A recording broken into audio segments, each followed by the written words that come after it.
Hello बच्चों। तो ये क्वेश्चन हमारा जेई मेंस 2025 का है और मोल कॉन्सेप्ट का ये लास्ट क्वेश्चन है जो जेई मेंस 2025 सेशन 1 में पूछा गया है। तो इस क्वेश्चन हमारा स्टेटमेंट वाला क्वेश्चन है, तो स्टेटमेंट को हम रीड करेंगे। सो पहला स्टेटमेंट है weight of a substance is the amount of matter present in it. तो बच्चों ये वाला जो हमारा स्टेटमेंट है ये स्टेटमेंट है गलत। क्यों? क्योंकि ये डेफिनेशन होती है मास की। What is mass of a substance? Mass of a substance is the amount of matter is the amount of matter present in it. Matter present in it. Question में वो आपसे कह रहा है ये तो वेट है, पर गलत है ना। ये तो डेफिनेशन किसकी है? ये तो मास की डेफिनेशन है, तो इस पॉइंट को हम याद रखेंगे। तो हमारे पास जो स्टेटमेंट नंबर ए है वो हो गया गलत। अब आएंगे स्टेटमेंट नंबर 2 पर। स्टेटमेंट नंबर 2 में बोला इसने mass is the force exalted by gravity on an object. तो ये बेटा ये वाला स्टेटमेंट भी हमारा क्या है? गलत। क्योंकि बेसिकली होता क्या है मास नहीं वेट। वेट हमारा फोर्स होता है। So is the force weight is the force exerted exerted by gravity on an object on an object. Clear है? तो हमारा statement number A statement number B गलत हो गया।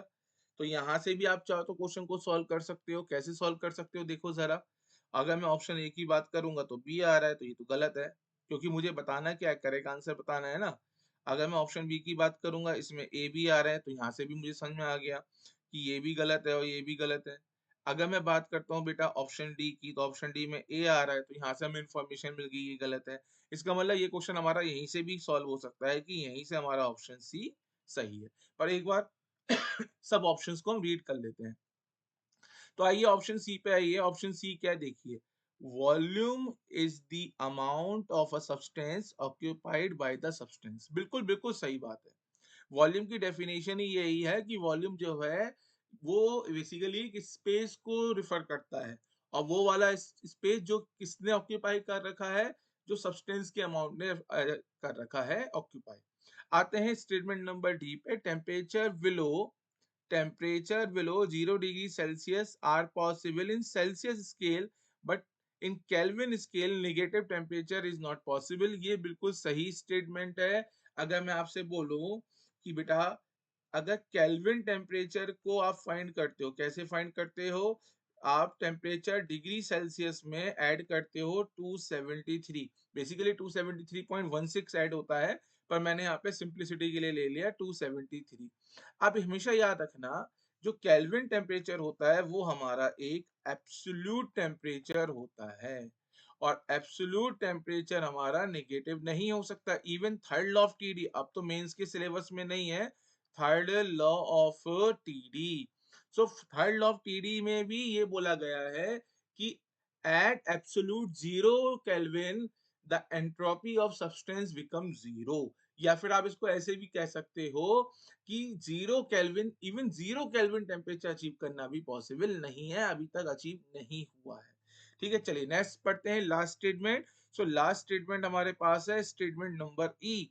स्टेटमेंट नंबर ई में उसने बोला है precision refer to the closeness of various measurement for the same quantity. तो हमारे पास स्टेटमेंट नंबर ई भी सही है। This is the correct definition of the precision, कि आप जो मेजर कर रहे हो उसको कितना क्लोजली मेजर कर रहे हो। फॉर एग्जाम्पल, चलो एक एग्जाम्पल से मैं इसको समझाने का ट्राई करता हूँ।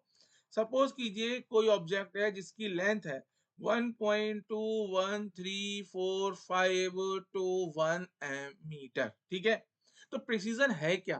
प्रिसीजन ये है बेटा, आपने कितना जो एग्जैक्ट वैल्यू है उसके कितना ज्यादा कहाँ चले गए हो, क्लोज चले गए हो। मतलब कितने सिग्निफिकेंट फिगर तक आपने मेजर करा है, कितने सिग्निफिकेंट फिगर तक आप मेजर कर पा रहे हो वैल्यू को।